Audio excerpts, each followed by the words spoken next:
my wife in the back, Jessica, right? A homeschooler. We homeschool our kids. And I want to start off by just telling you a story of a 10-year-old boy that was sleeping in a car. Kind of muggy outside, kind of hot. Couldn't roll all the windows down because the mosquitoes would get in. But he was in that car with his family because they were homeless. They lost their home. They lived in that home because they were trying to buy a home, but there was some rent-to-own scheme, and that family lost their home. And that 10-year-old boy, lying back in the car seat, in the car in the back, talking to his family, looking at the ceiling of the car, asked his dad, "Why don't you hire a lawyer? Why don't you hire a lawyer to try to fight back?" And that boy's dad and mom said, "We don't even know a lawyer. On top of that, we don't have any money for a lawyer." And that 10-year-old boy just lying there in the back of the car, looking at the ceiling, the roof of the car, "Dad, one day I'm going to be a lawyer. I'm going to put that tie on, that suit, and I'm going to go to the big buildings downtown, and I'm going to be a lawyer. So nobody will ever do this to us again." That 10-year-old boy is Will McBride. That's me. That's my why. If you want to say, why are you running for governor? Because that 10-year-old boy who made a commitment to his parents for justice, to do right, to stand up to the bullies on the playground, in the business world, in the legal realm. I was the kid that said, "You're not college material. You shouldn't go to college." But I kept fighting through. I was able to go to Florida State University, where I got a degree and I got certified to teach. I taught in the public schools. I played football at Florida State. I was a quarterback. And I was able to save enough money to go to law school. I went to Pepperdine University College of Law. I became a lawyer. Then I ended up getting my MBA from the University of Florida, Masters of Business Administration. And I ended up going back to Florida State to get an LLM, an advanced law degree in business law. And then as I started my firm in Orlando, and then to Tampa, to Albuquerque, to Denver, to Seattle, and then eventually here to Denver, been here for 10 years. It was my desire to fight for the little guy, to stand up against the big insurance companies, those people who couldn't get justice. And the way I got paid is only if I won. And I would have to put out a lot of money to have a chance to win. And I was supposed to be in trial this week, but the case settled at the last second.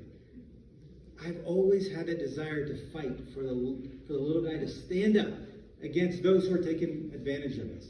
And I shared with you, my wife and I, we homeschool. And we came to Colorado. I can't help where I've been born, but I've always had a desire. As a kid, my grandmother gave me a subscription to Field and Stream, and I used to look through that all the time. I love archery, hunting, outdoor, anything. I love the outdoors. I always loved Colorado, and the first chance I could, I moved here. Brought my boys. They went to Valor Christian High School. They've been to the schools here, played some football there, and one wrestled now at the University of Wyoming. But I've loved this city. I love the state. And my wife and I are still homeschooling. And we thought, Colorado's getting crazy. And there are three things you can do. You can freeze and not do anything. You can flee and leave, go to Wyoming, go to Montana. Even you've seen those commercials from the governor of Montana encouraging people to leave here. You could flee, or you can do what I do. Fight. That 10-year-old boy inside of me, fight. I fought my last fight. I was a boxer. My last fight was USA Boxing in Kansas City, Missouri, where I won the super heavyweight title. And I love to get in the ring and fight. And this is a fight worth fighting because our children are involved. I spoke at the Senate Judiciary Committee about that House Bill 1312 because they're trying to take our kids. And I want to share, because I know some people talked about this as a job interview. So as you look at this is not a job for me. This is my mission. This is my passion, to fight for each of you, to fight for our children, because I'm not going to freeze and I'm not going to flee. I love this state. And this is a great place to be. And as you look at this, I want to tell you, how many of you bought a house? How many of you, before you saw the house, you had to submit to a realtor what you pre-qualified for? Would they show you the house if you didn't qualify for the house? No. And I want to start to tell you this. This race is $30 million. $30 million for the governor's race. Polis had 30-something million in the last one, 30 million before. Bureaucrat Bennett had 21 in the last 22 election. Democrats are coming again. They're coming with the money. And if you can't show the money, we can't play.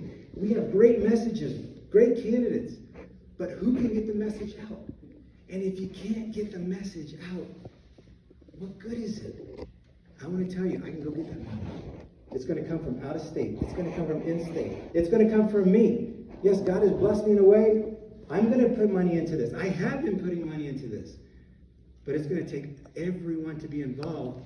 And there's going to be earned media and paid media. We've got to get there. So as you look at candidates, and you're going to evaluate each of us, you're going to say, who can go make that case to get the money and to deliver the message, not just to Republicans, to the unaffiliated, to the Democrats, and even the Republicans who have left because they've been frustrated with the division. So I want to say you've got to find somebody who's expensive. It's got to be somebody extraordinary, because only one time in 50 years in Colorado have we won. Last time we got beat by 20 points. And then the year before that was Stapleton, it was 10.4%. That's closer, but we still got to go get $30+ million. And there's been people who have run before that only raised $100 and something thousand. How are they going to get the money? How are people going to get the money? I'm telling you, when I take a case and I look at a case, because if I don't win, I don't get paid, I say, what's it going to cost for that case? So you got to look at that. It's expensive. What's an extraordinary candidate for this? And then you look at this. What is their experience? What is their education? And if we love football, who can get us into the end zone? Who's going to score for us? Who has the best chance? I believe we all, I've heard a lot of candidates that are running, good people, but who can get the message to be delivered from a financial standpoint? And who can get the message to reach that 6.5%, 7.5%, so we have a chance to win? This is the business side of it. Now you look at this, now I want to use the word build, because we got to build a winning message. First you got to believe. You got to believe that we can win this. Because there's a verse in the Bible that says, as a person thinks in his heart, so is he. I did go to seminary. I did tell you that. I went to seminary. I'm a licensed ordained minister with the Southern Baptist Theological Seminary, so I'll share some verses, but they're good principles. As a person believes in their heart, so is he. If we don't believe it, we can't do anything. Next, unite. I've been a Republican for over 32 years. But there was some division, as we all know, some problems, and I decided to start running as an unaffiliated. I looked at the message for Tancredo. He took so many votes, the Republicans only had 11%. It wasn't about Will McBride. It's about uniting so that we have a chance to win. Dave was part of that. He was one of them who called me. He said, what are you doing? Come back to the Republican Party. I ran for the United States Senate in Florida in 2006. And this is something that we have to unite. First, we got to believe. Next, we got to unite. And then we have to make sure that we invest. We are going to invest our time and money. Like I said, what's more, it's $30 million. We got to give till it hurts, but we got to invest our time as well. Next L, we got to lead. We got to lead with resolve. We're not going to change our policies. We basically all share the same values. We're not going to change on our policies, but we've got to lead with respect. There's been too much disrespect, and our conservative message has been turned off, and people don't listen. And then finally, then we have a chance. Once we've done all that, after we believe, we unify, we invest, we lead, we deliver a message, we have a chance to deliver the message for people to hear it. Then we get a chance for them to hear. And that's what I'm really fighting for. I'm fighting that we can unite our party so that we can deliver a message that can bring people together to win. My big issues, I want to do away with state income tax. McBride will never do that. Just watch me. I'm that 10-year-old boy in that car. In Florida, we have no state income tax. Texas, no state income tax. Tennessee, no state income tax. If they don't have the money, they can't spend it. You'll never get to the legislature. Just watch this 10-year-old boy. You watch how we do away with state income tax. We're going to eliminate it. On top of that, it's about business. Because bottom line, people don't really care too much about the values that we share. Although we hold them, if it affects their wallet, they're in it. So we got to create a business, and we got to create, third is government that works for the people and not the other way around. We can do this as we the people together. It's not about one person. It's about we the people that work together, and so that when we come together, we can win. And I ask for your vote.